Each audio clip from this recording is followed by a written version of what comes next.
안녕하세요. 중국 주식 전문 채널 찐중투입니다. 오늘은 중국 현지 칼럼을 공유하는 시간입니다. 칼럼 화면을 계속 띄워 넣을 테니까 음성만 들으시면 됩니다. 테슬라 관련 칼럼 중 한 편을 골라서 공유할 텐데요. 중국 시장에서 테슬라의 상황, 테슬라에게 있어서 지금 경쟁 모델에 어떤 것이 있고 또 잠재적 경쟁 모델에는 어떤 것이 있는지 중국 전기차 산업에 관심 있으신 분들은 참고하시기 바랍니다. 기존 구독자분들은 잘 아시겠지만 제가 현지 칼럼 번역 시 원칙은 가급적 직역하는 방식입니다. 참고로 칼럼 중 국내는 중국을 말하고 전기차 신세력은 BYD와 같은 전통 전기차 기업과 중국의 내연차 기업 산하 전기차를 제외한 신생 기업들을 말하는데요. 니오, 샤오펑, 리샹, 너자, 링파오, 아이츠 등 여러 업체들이 포함됐습니다. 또 지금 원유엔 환율이 197이라서 중국 유안이 나올 때 대충 200을 곱하면 됩니다. 예를 들어 30만 유안은 6천만 원입니다. 오늘 번역해 드릴 칼럼 제목은 국산 브랜드 테슬라 포위 중. 여기서 국산 브랜드는 중국 브랜드를 말합니다. 게재일은 2022년 8월 25일.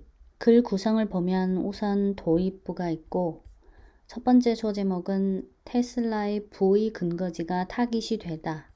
이어서 두 번째 소제목은 자국 브랜드의 차별화 타격. 여기서 자국 브랜드는 중국 브랜드입니다.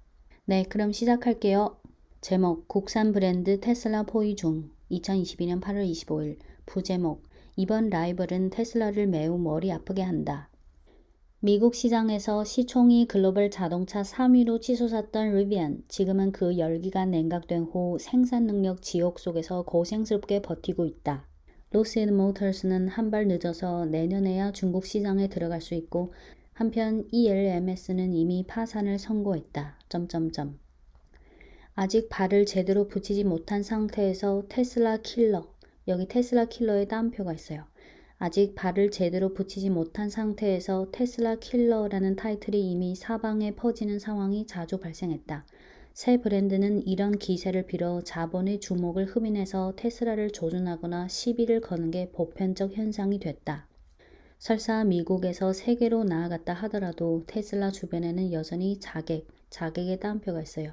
설사 미국에서 세계로 나아갔다 하더라도 테슬라 주변에는 여전히 자객이 부족하지 않았으며 특히 전기차 토양이 가장 비옥한 중국 시장에서 그들은 처음으로 주연과 같은 대우를 느끼게 됐다. 대우의 따옴표가 있어요.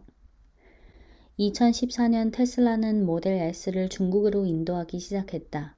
2년 후 중국 시장에는 200개가 넘는 전기차 신세력 브랜드들이 넘쳐났고 그 중에서 테슬라 킬러들이 가장 많이 탄생했다. 시장이 시끄럽고 자본이 국경을 넘으면서 대부분 테슬라 킬러들은 PPT상에 영원히 누워버리게 됐고 국내 전기차 분야에서의 공개 오디션의 따옴표가 있어요. 국내 전기차 분야에서의 공개 오디션은 상상을 초월하는 맹렬한 기세로 완결됐다.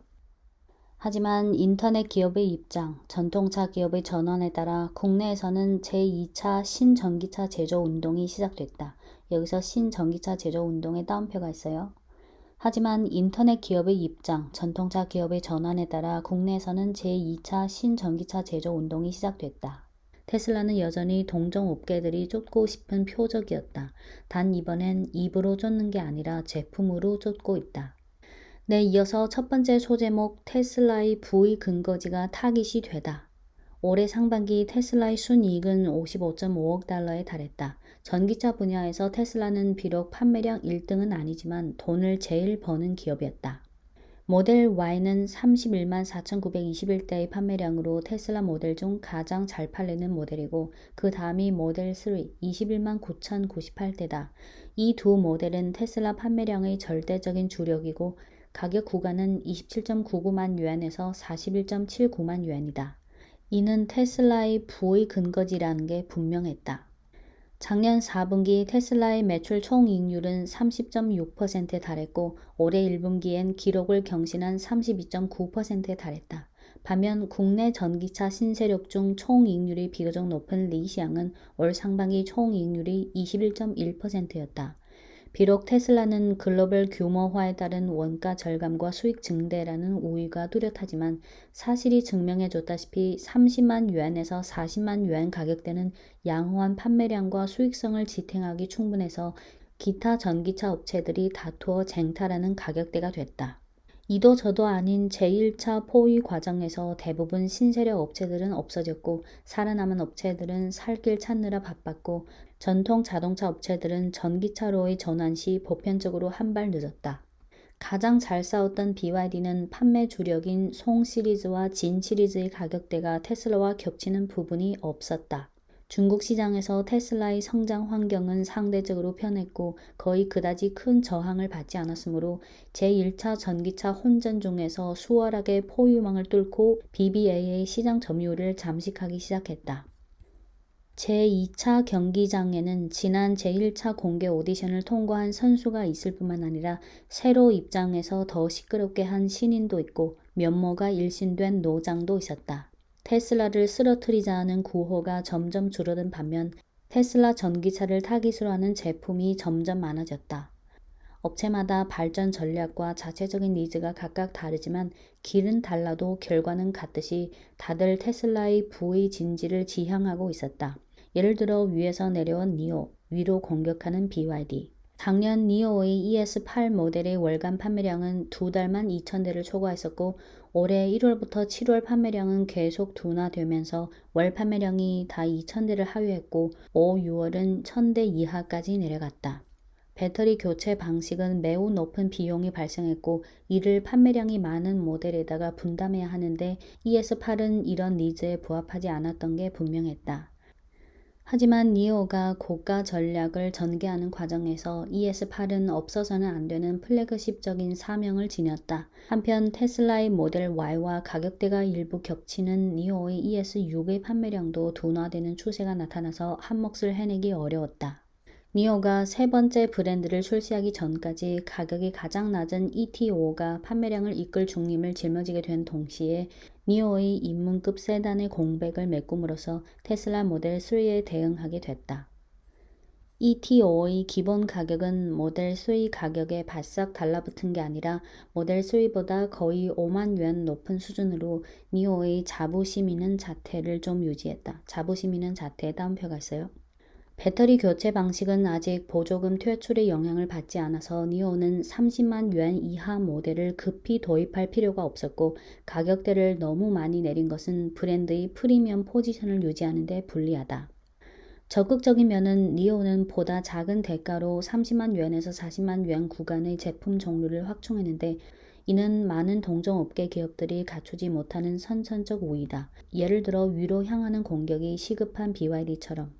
올해 상반기는 비록 BYD가 글로벌 판매량 1위를 따냈지만 순이익은 28억 yuan에서 36억 yuan에 불과했는데 이는 테슬라 순이익의 10%에 해당됐다. BYD의 송 시리즈, 진 시리즈는 16.26만 대, 14.65만 대의 판매량으로 BYD의 판매 주력이 되는데 이는 테슬라의 두 개 주력 모델의 가격대와 현저한 격차가 있어서 순이익을 창출하는 능력이 제한됐다. 또한 BYD는 제품 가격 결정에 있어서 비교적 신중한데 브랜드력이 부족한 것이 그 근본 원인이다. BYD라는 알파벳 3개가 걸려있다는 건 모 브랜드의 역사적인 짐을 일부 짊어지고 있다는 것을 의미하고 있어서 BYD의 바다 시리즈는 아마 한 차례의 초기 완충 방안일 뿐일 가능성이 있다. 바다 시리즈 중 가격대가 가장 높은 바다 표범의 판매 가격은 이미 테슬라 모델 3 기본 가격보다 거의 2만 yuan 높은데 바다 표범 이 모델은 사실상 전체적인 가격 구간이 BYD의 기존 한 시리즈와 상당 부분 겹쳤다. 직관적 요인으로는 BYD는 국제시장에서 왕조 시리즈의 인지도가 우려되는데 바다 표범의 전체적인 디자인은 글로벌화와 저령화 면에서 경쟁력이 있다. 바다 표범은 기존의 한 시리즈의 글로벌 버전에 해당되는 거지 단순히 브랜드 향상의 산물은 아니다.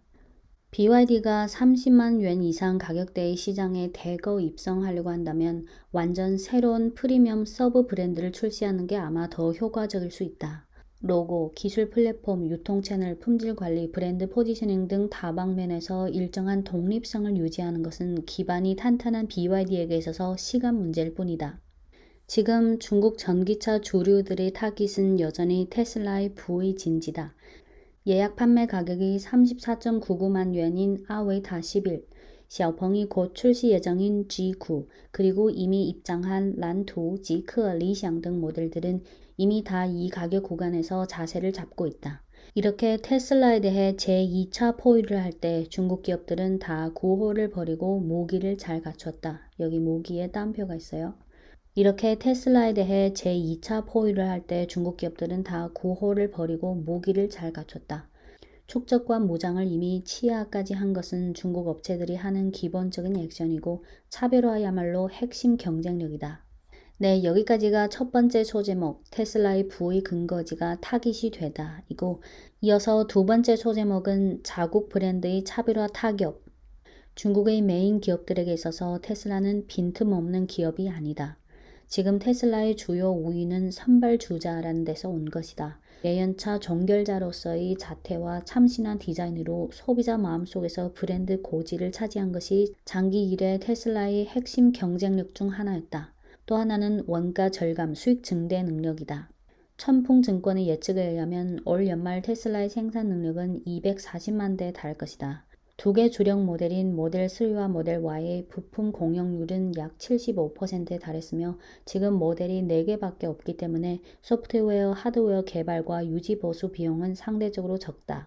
기술 면에서 테슬라의 3전, 즉 전지, 전기, 전자제어 면에서 자체 개발을 일찍 해서 수준이 높고 자율주행 칩을 자체 개발하고 양산에 도입한 자동차 업체이며 FSD는 데이터 처리 능력이 한때 업계에서 선두지휘에 있었다. 하지만 머스크는 테슬라 차가 자율주행 L3급을 실현하겠다는 약속을 계속 지키지 못했고 주행 보조 기능으로 초래된 사고가 연이어 발생했기 때문에 FSD의 성능 변수가 앞서든 앞서지 않든 사실상 L2급 모델과 본질적인 차이는 없었다. 경쟁사인 BYD는 자율주행 칩을 자체 개발하기 시작하면서 계속해서 단점을 보완하고 있고 기타 경쟁사들은 각자 다른 수준의 연구 개발 능력을 보여주고 있다. 예를 들어 3전 자체 연구 개발 능력을 갖춘 링파오 자동차도 자동차용 AI 칩인 링윈 02를 출시했다. 테슬라의 기술적 우위는 아직 완전히 구현되지 않은 데다 많은 라이벌들이 업그레이드 가속화에 직면해 있다. 디자인에 있어서 지난 몇 년간 자국 브랜드 업체들의 단계식 향상에 따라 테슬라도 더 이상 특별하거나 유일해 보이지 않게 됐다. 테슬라는 앞선 분야와 폭이 다 축소되고 있는데 라이벌들의 동작은 점점 더 빨라져서 쌍방의 전술 격차는 뚜렷했다. 테슬라는 약간 수선하고 꿰매는 식으로 한다면 자국 전통 브랜드 기업은 고객의 입맛에 따라 요리를 달리하고 있다. 여기서 약간 수선하고 꿰매는에 따옴표가 있고 고객의 입맛에 따라 요리를 달리하고 있다에 따옴표가 있어요. 자국 전통 브랜드들은 대부분 저가에서 시작해서 브랜드를 위로 올리기에 상대적으로 어렵다. 예를 들어 장안 자동차의 유니, BYD의 바다 시리즈, 길리 자동차의 지크, 장성 자동차의 웨이파이 등은 한결같이 가격 결정에 있어서 비교적 신중해서 아우디 A4가 폭스바겐 마이등보다 10만 yuan 높은 것처럼 할 수 없었다. 장안 자동차의 셜란 모델이 전형적인 예다. 만약 지금 고공행진 중인 수소차 버전을 제외하고 고려한다면 그보다 두 번째로 비싼 순수 전기차 풀 옵션 버전의 판매 가격이 21.59만 yuan인데 이는 테슬라 모델 3 기본형보다 6만여 yuan 낮았다. 근본 원인은 장안 자동차는 브랜드력이 약해서 모델 3와 가격대가 안 겹치는 범위에서의 경쟁력이 비교적 높았다. 장안 자동차의 션란은 차체 사이즈가 모델 3보다 한 바퀴 크고 칩은 퀄컴 815를 사용했고 풀옵션 버전의 주행거리는 이론상 모델 3 기본형보다 150km 많았다. 타이어 규격도 모델 3보다 한 사이즈 컸다. 션란은 고객들이 쉽게 인지할 수 있는 부분에서 정확하게 축적해 왔는데 가격에 민감하고 차체 사이즈에 대한 필수적 니즈 그리고 차 성능과 외관 시각상의 만족감에 답했다. 션란의 취사 선택은 매우 특징이 있었다. 예를 들어 자율주행에 있어서 션란은 보수적인 L2급 하드웨어 표준을 선택했고 동력은 그냥 싱글 모터를 선택해서 200마력 초반대다. 이 3개 등급 외에 션란은 고객들로 하여금 6만여 yuan을 절감하게 한 동시에 사람들이 필요하고 친근한 옵션을 제공했다. 이런 방식은 일부 자국 전통 브랜드가 테슬라에 향한 대응 방식을 대표하는데 예를 들어 BYD의 바다 표범, BYD는 자체 개발한 칼날 배터리와 하이브리드 시스템인 DMI를 갖고 있다. 비록 최고급 칩을 탑재하지 않았다 하더라도 가격대를 앞서 언급한 장안 자동차의 셜란보다 높게 잡을 수 있었다. 왜냐하면 기술적 우위가 가장 뚜렷한 차별화이기 때문이다. 하지만 이런 차별화 전략은 기존 브랜드의 역사적 짐이 없는 전기차 신세력에게는 적용하지 않는다. 신세력 기업들은 보다 넓은 브랜드 포지셔닝 공간과 가격 결정 구간을 갖고 있어서 가격이 급에 맞고 옵션 면에서 다방면으로 초월하는 골키퍼 전술에 더 치중하고 있다. 골키퍼 전술에 따옴표가 있어요. 니오 리샹은 일찍이 30만 yuan 이상 가격대에 정착했고 xiaopeng의 G9 예약 판매 가격도 30만 yuan 안팎이고哪吒의哪吒 S 가격대는 20만 yuan에서 33만 yuan 구간이다.哪吒 S 순수 전기 650마력 큰 사이즈 버전은 딜러가 제시한 판매 가격이 28만 yuan인데 테슬라의 모델 3의 후륜 구동 버전과 비교했을 때哪吒 S는 각종 스펙이 다 우위에 있다. 2륜 구동에 비해 4륜 구동은 그 자체가 하드웨어 우위다. 그리고 예컨대 HUD 헤드업 디스플레이, 앞좌석 안마 기능, 중앙 제어 사이즈, 밀리파 레이더 수량, 540도 홀로그래피 등哪吒 S는 지면상의 스펙에서 충분히 힘을 줬다. 19.99만 yuan이라는 기본형 가격은 주행거리 연장 버전이라서 스펙이 모델 3와 비교했을 때 각자 장단점이 있다.哪吒 S의 낮은 가격대는 장안 자동차의 신라니 모델 3와 가격대 차별화를 통해 경쟁하는 것과 유사했지만 고가 분야에서는 고스펙으로 상대방을 누르고자 했는데 이 두 개 구간은 모두 상대방의 더 높은 가격대의 제품력에 대응하는 것에 초점을 두는 엄밀한 수비 전술이다. 엄밀한 수비에 따옴표가 있어요. 또 업그레이드의 길을 가고 있는 브랜드는 테슬라와의 차별화를 더 뚜렷이 하고 있다. 니오는 지금 전기차 업체 중 유일한 프리미엄 배터리 교체 브랜드다. 리빈 니오 회장이 다년간 해온 브랜드 마케팅이 성공한 것은 틀림없다. 주행거리 연장 컨셉인 리샹은 이미 이동하는 집에 따옴표가 있어요. 주행거리 연장 컨셉인 리샹은 이미 이동하는 집이라는 이미지를 고객들의 마음속에 파고들게 구축했고 L9 모델은 계속해서 프리미엄 시장을 공략하고 있다. 이외에 최근 몇 년 시장에는 전기차가 아닌 다른 업종의 선도 기업들끼리 협력해서 나온 전기차가 나타났다. 사일리스라는 전기차 기업이 화웨이와 협력해서 만든 원지에라는 전기차가 있고 장안자동차 CATL 화웨이 3사가 같이 협력해서 출시한 아웨이타 11이라는 전기차가 있는데 이런 차들은 대체로 30만 yuan 이상 구간에서 어떤 가격대를 타깃으로 해서 말뚝처럼 뚝 서서 제품을 내는 식이다. 말뚝처럼 뚝 서서 제품을 내는 에 따옴표가 있어요. 차체 사이즈든 성능 스펙이든 차체 디자인 면에서든 다 라이벌들과 일정한 차별화를 유지해서 눈에 보이는 부분에서 비교하고 있고 테슬라 모델 Y는 브랜드 명성이라는 우위밖에 남지 않았다. 판매량에 관해서는 이들은 일시적인 성패에 급급하지 않는 편이다. 우선 협력사 측은 다 돈을 벌고 있는 기업이라 자금력이 비교적 안정적이다.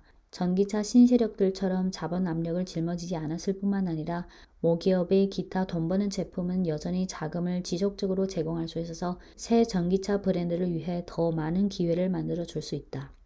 이외에 광범위하게 그물을 치는 방식에 따옴표가 있어요.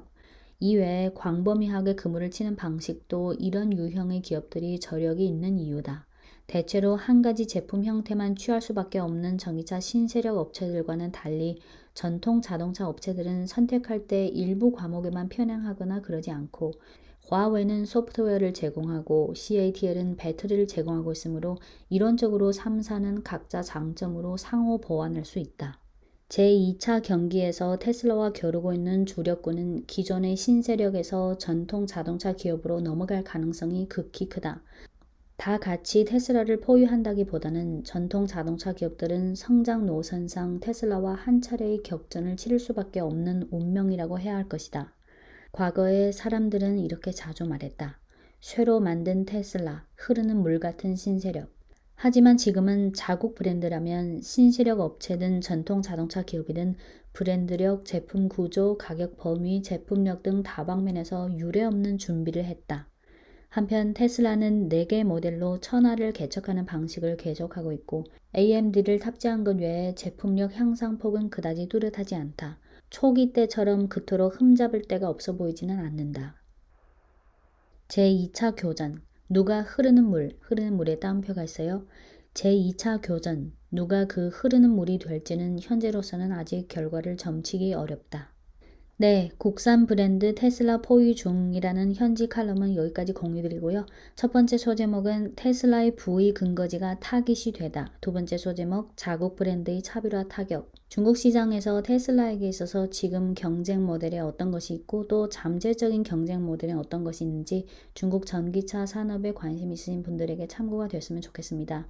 네, 칼럼이라는 게 강조하고자 하는 포인트가 꼭 있고 칼럼 한 편이 모든 면을 다 다루지 못한다는 점 감안하시기 바랍니다. 네, 지금까지 중국 주식 전문 채널 찐종투였습니다.